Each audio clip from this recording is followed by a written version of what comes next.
Sa akin pala itinerary mo Oo. Kasi mamaya binigyan na yun. Hindi pa naman ticket talaga yun. Pero yun na yun. Yung makikita natin sa airport. Pag binigay mo sa gate yun, i-convert sa ticket yun. Di ba ganun yun? Kasi sa Expedia siya eh. Oo. Ano yun eh. Kumbaga ano yan eh. Tinatawag na ano yan, di ba? Internet ano? O sa internet binili. Oh, through internet. Kaya mangyari niyan, pag ipinresend natin yan sa counter, doon natin makukuha yung ticket. Diba ganun din naman sa Maliwana? Pag bumibili ka ng ticket, i-present mo yung papel muna. Yung papel niya yan, na galing sa ano, tapos bibigay nila sa iyo yung ticket.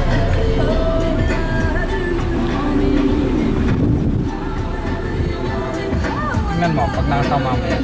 Details naman na eh, nandun na lang yung details. Mula rito, sa Angoy lang. Buti na lang, aeroplano. Oo, aeroplano talaga dapat.